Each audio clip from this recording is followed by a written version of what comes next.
Gans. Oh, Gans. Why must you put me through this? So, a couple of days ago, Gans made a post on Instagram that kind of blew up in their face. How can you tell? Well, it actually has comments. That's a pretty telltale sign. The post itself isn't really special. It's just one of their next promos that reads, "We don't need plush versions to feel complete. Yeah, we're virtually perfect the way we are."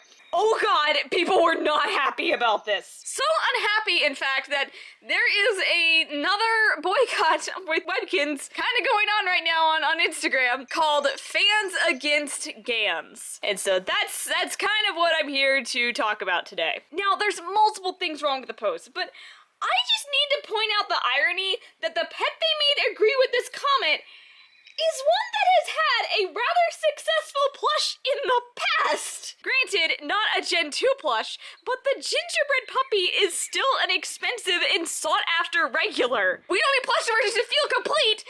Bro, you have a plush!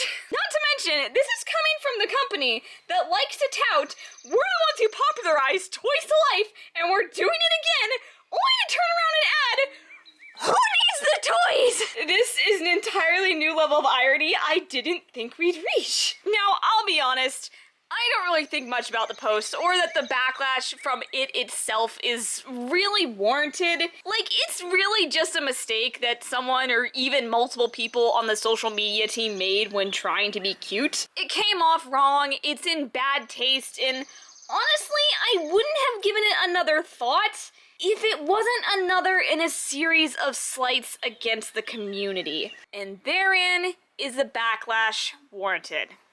Let me dive into this. To start off with some light stuff, it is no secret that many Webkinz fans absolutely despise Next. You can literally go on my beta video or any video where I've talked about Webkinz Next and there are people that just don't like it. The graphics are uncanny, there's a lot of features missing. Half the time it fails to load when trying to sign in. It's also really expensive.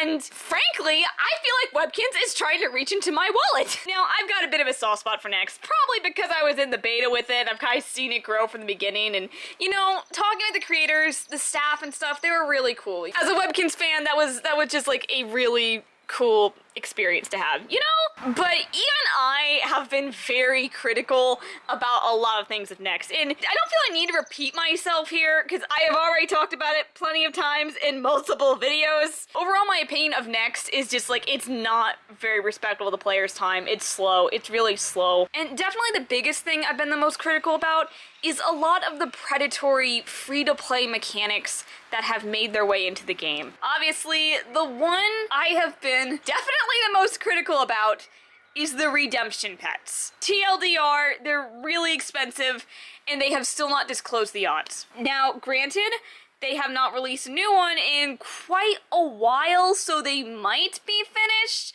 but plush releases for Next have been so incredibly spotty, and this is not the first time I've had the thought that redemption pets might actually be finished. So frankly, I won't really believe they're gone until Gans puts out a statement and says they are not doing redemption pets again. I'm waiting on that, Gans. And that's actually another thing. People have felt pretty ignored about the plush releases because many people are not fans of the new plush style. They say they look too much like Beanie Boos, they lack identity, and all the odds, that's kind of my opinion too. But we've been under the assumption that these plushies would change and evolve over time with our feedback, just like the Gen 1 plushies did. Thing is, that was 2 years ago, and there hasn't been any sign of change. On top of that, they're being rolled out incredibly slowly. Now, to be clear, there has been no word from Gans, no announcement or statement saying they have stopped making plushies again. Like I said, these plush drops have been incredibly inconsistent. There is no schedule. Some people hold out hope that the long wait means that they're reworking the plush, but I'm just waiting right now. But with this post just saying who needs plushies, people are getting concerned that they're dropping them again. And that's what Webkinz has built their branding on. It's not about them coming with a digital code. For quite a few people, that has never been the important part. And it worries me that this post might reflect Ganz's internal attitude towards the plushies. Because these are the things I love. This is what the community that I know has been built around, including the one on Instagram that they just ticked off. Consider Merlini here. I picked her for this video for a specific reason. If you don't know, she is the most expensive Webkinz I've ever bought, and the last expensive Webkinz I'm going to buy. And I spent a grand total of $160 on her. She did not come with a code. So why'd I spend so much on this plush when I could have just gone and got an identical one for like $30? Because bragging rights, branding, Webkinz means something special to me because I'm an idiot? A thoughtless consumer of this company that has formed a community they have failed to foster is just so tone deaf. And if you don't get the part about the community, this is far from the worst thing they've done. Yes, it's finally time for me to talk about the Webkinz bans and how Ganz responded to it. If you're unaware, about a year ago, there was a controversy surrounding Webkinz that caused a boycott. You might have seen the hashtag eStore boycott going around. That was because of this. So what happened was, there was a glitch in the trading room which sometimes caused items to duplicate. Webkinz claims it was extremely difficult to do, and therefore you could not do it unintentionally. There was a user that apparently encountered that glitch completely on accident, and they got their account banned for duping items. After customer service ignored them, they posted their story to the community, where it gained a lot of traction. And Webkinz decided that the best response to this would be to post an article reminding everyone that cheating, no matter how small, was still against the rules and you would be punished. They made it clear that context and intent don't matter. If you think people responded to this well, you'd be wrong! Ganz actually disabled the comments on their Facebook post about this, and they even went through and deleted some of the responses.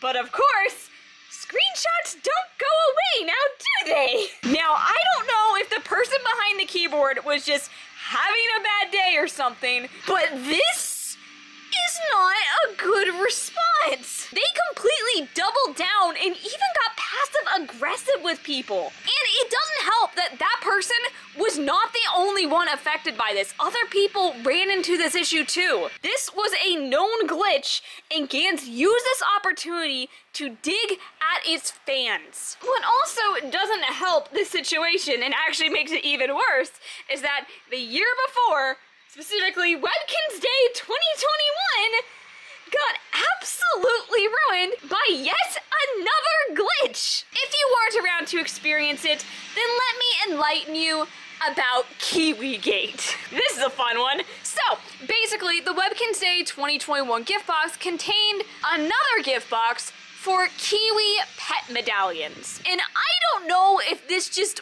wasn't tested, but there was a glitch that allowed you to infinitely open the box, and you just keep getting the medallions. Now, some people didn't realize it was a glitch. They opened it multiple times because they didn't realize they were getting medallions. They thought maybe the box just didn't open. Some people just thought the animation was funny.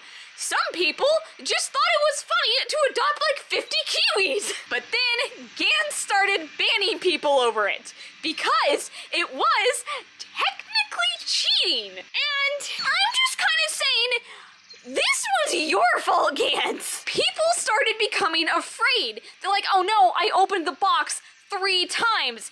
I didn't realize this was a bug.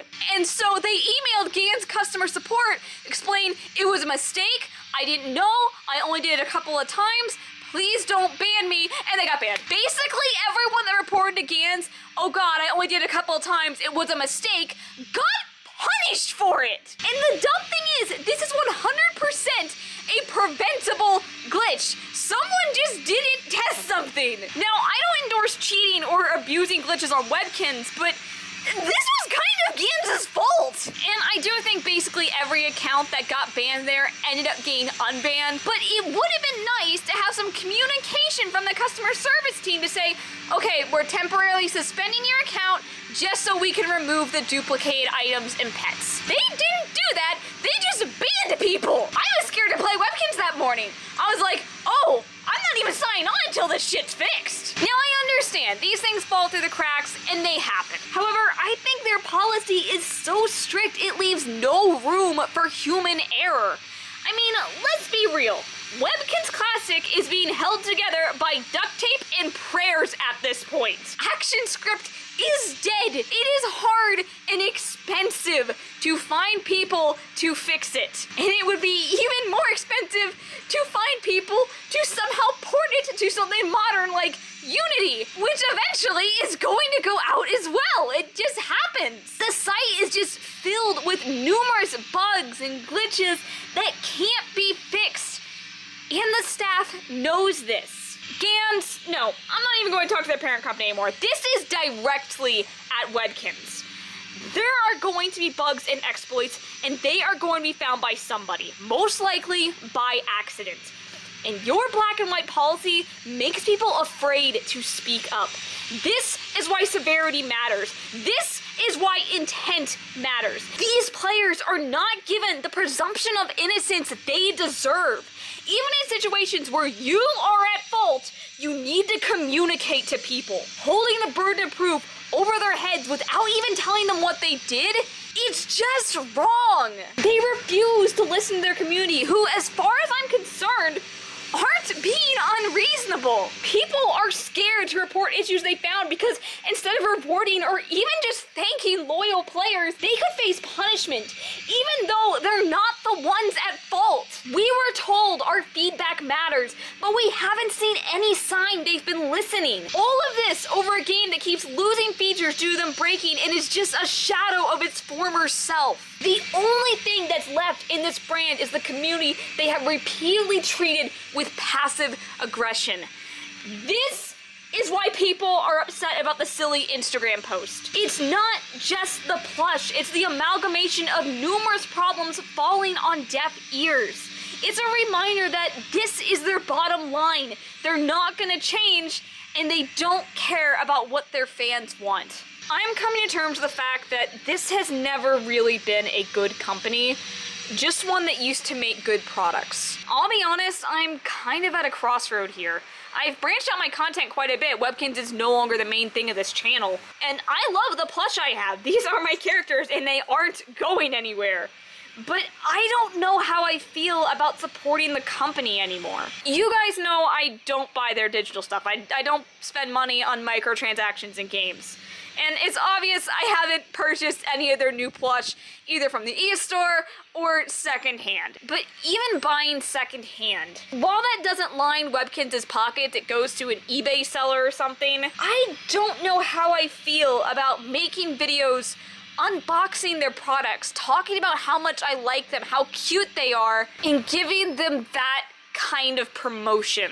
I mean, as I film this, I do have a package of Webkinz in the way, and I'm still gonna do the unboxing video for it, but I'm still feeling really conflicted about it. I'm at a point it's becoming uncomfortable to support, even indirectly like this, a company that is so willing to throw their consumers, their fans, under the bus. Now, I've known for so long, companies, brands, they are not your friend. It just kind of stings that Webkinz has been doing this the whole time and I just haven't really seen it. Because yeah, did you know the reason that plushes were originally stopped being sold in stores was because they strong-armed stores to buy a bunch of the accessories like bookmarks and clothes if they wanted to get the plush, and the stores couldn't sell that, but Webkinz kept pushing it, so eventually stores just stopped doing business with Webkinz. Did you guys know they were doing that? I didn't know that. That's why you always found Webkinz accessories and stuff everywhere. I didn't, and they gave this stuff away at Hallmarks and stuff in my area.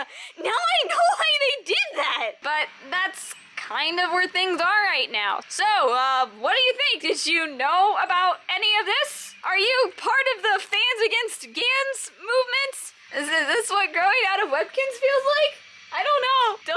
I'm not gonna let them go. Do you think what's happened is real? deal? I don't know.